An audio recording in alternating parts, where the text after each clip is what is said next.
नमस्कार दोस्तों। आज मैं आपके साथ शेयर करने वाला हूँ अपना रियल ओनरशिप एक्सपीरियंस कोडा काइलैक के साथ। इससे पहले मेरे पास फोक्सवैगन की पोलो डीजल कार थी, जिसका हैंडलिंग और कंट्रोल मुझे हमेशा से पसंद आया है।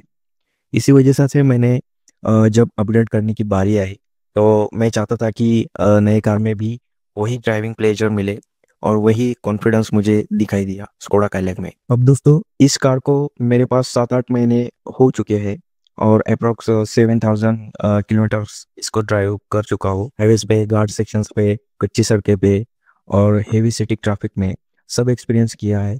तो आज जो भी बात करूँगा वो एक रियल ओनर के पर्सपेक्टिव से करूँगा। दोस्तों, सबसे पहले इसकी स्टीयरिंग रिस्पॉन्स की बात करते हैं तो इस कार में मुझे सबसे स्ट्रॉन्गेस्ट इसका पॉइंट लगा वो है इसका स्टीयरिंग। ये कार का स्टीयरिंग का फील एंड फीडबैक एक्सेप्शनल है। ड्राइव को हर वक्त रोड से कनेक्टेड रखता है और ये कार में जो स्टीयरिंग प्रोवाइड किया गया है उसका सेटिंग्स दोनों भी है। टिल्ट और टेलीस्कोपिक एडजस्टमेंट दोनों भी आता है और इसके सबसे खास बात इसके बेस वेरिएंट से ही आता है। हालांकि मैं इसकी बात करूँ तो कई सेगमेंट्स में बेस्ट कार जैसे नेक्सॉन या वेन्यू में भी ये फ्लेक्सिबिलिटी मिसिंग होती है। परफेक्ट ड्राइविंग पोस्चर और परफेक्ट कंफर्ट और फिर लॉन्ग ड्राइव्स इजीली मैनेजेबल होता है। इसके बाद अगर ब्रेकिंग की बात करते हैं तो इस कार में फ्रंट में डिस्क ब्रेक्स ये है और रियर में ड्रम सेटअप होने के बावजूद भी ये कार हाई स्पीड पर बहुत स्टेबल चलती है और इसका हाई स्पीड पर ब्रेकिंग का कॉन्फिडेंस भी बहुत अच्छा है और सडन सिचुएशन में ब्रेकिंग करने के बाद ये कार काफी स्टेबल रहती है। इवन अगर आप ट्रिपल डिजिट भी अगर क्रूज कर रहे हो और उसके बाद भी अगर आपको सडनली ब्रेक करना पड़ा तो ये कार काफी स्टेबली उसको मैनेज करने वाली है। इसके बाद अगर बात करते हो इसकी इंजन परफॉर्मेंस की तो ये कार में दोस्तों 3 सिलेंडर इंजन होने के बाद भी इसका रिफाइनमेंट, कंट्रोल एंड साइलेंट ये नेक्स्ट लेवल का है। इसका टर्बो रेंज में परफॉर्मेंस एक नंबर मिलता है। हाईवेज पे अगर आप ओवरटेक्स वगैरह करते हो तो वो बहुत इजीली होता है। आपको कभी भी पावर की कमी नहीं लगेगी इस कार में। बस आपको एक काम करना है कि हर वक्त टर्बो रेंज, उसका जो टर्बो का रेंज है आरपीएम, उसके रेंज में रहना है। दोस्तों, अगर इसके बाद अगर बात करते हैं इसकी सस्पेंशन की तो कंपनी ने इसका सस्पेंशन बहुत ही सॉफ्ट या फिर बहुत ही स्टीफ ऐसा नहीं बनाया।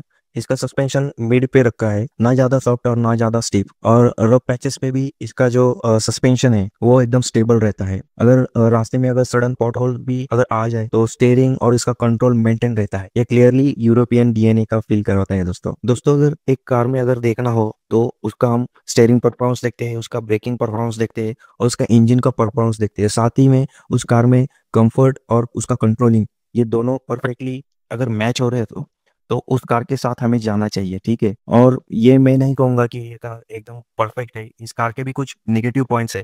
जैसे कि मैं इस कार को 7,000 किलोमीटर से ज्यादा चला चुका हूँ तो इसमें मैंने कई सड़कों पे चला है। जैसे कि अगर इसकी सबसे पहले निगेटिव की अगर बात करूँ तो ये कार घाट में काफी लैगी फील करती है, जिसका कारण इसके अगर टर्बो रेंज में अगर आप नहीं रहोगे तो आपको डाउन शिफ्ट करना होगा, उसके बाद ही आप कार को पुल कर सकते हो। ठीक है, इसका जो लो एंड टॉर्क है वो थोड़ा सा मुझे कम लगता है। सेकंड, अगर मैं नेगेटिव्स की बात करूँ तो इसका एसी मुझे इतना अच्छा नहीं लगा। उसको मैं बैलेंस कहूंगा, ना ही ज्यादा कम और ना ही ज्यादा हाई। इसका एसी ठीक ठाक है। थर्ड इशू की अगर बात करूँ नेगेटिव्स की तो मुझे मेरी पर्टिकुलर कार में ऐसा हो सकता है कि मेरे जो कार की बूट से ज्यादा रैटलिंग नॉइज आती है। ये हो सकता है कि सिर्फ मेरी यूनिट में हो सकता है, बट मेंशन नोट करना चाहूंगा यहाँ पे। चौथे नेगेटिव्स की बात करूँ तो ये कार का सबसे वीक पॉइंट है वो है इसका सिटी माइलेज। अगर आप सिटी में बम्पर टू बम्पर ट्रैफिक में चलते हो तो ये कार 5 से 6 kmpl का माइलेज देंगी। वही अगर नॉर्मल सिटी ट्रैफिक है तो ये कार 13 से 14 kmpl तक देगी आपको। और अगर आप हाईवेज पे 95 ऑक्टेन फ्यूल डलवा के चलते हो तो ये कार आपको आराम से 20 या 21 की माइलेज प्रोवाइड करेगी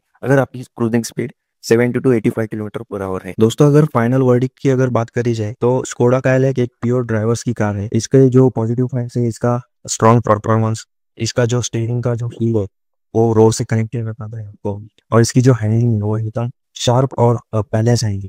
तो इसकी कॉन्स की अगर बात करें तो इसकी सीटिंग माइलेज बहुत ही कम है। घाट पे अगर आपका ज्यादा चल रहा है या फिर आप ऐसे एरियाज पे रहते हो जहाँ पे घाट सेक्शन ज्यादा है तो यहाँ पे आपको लैगी फील करेगा थोड़ा सा। अगर आप टर्बो रेंज में चलते हो तो कोई दिक्कत वो नहीं वाली। थर्ड पॉइंट, इसका एसी का परफॉर्मेंस एवरेज बैलेंस कहूंगा और थोड़ी बहुत बूट से रैटलिंग नॉइज आती है। दोस्तों, अगर आप ऐसी किसी कार की तलाश में हो जो ड्राइविंग में एक्साइटमेंट है तो काइलैक एक परफेक्ट चॉइस बन सकती है आपके लिए।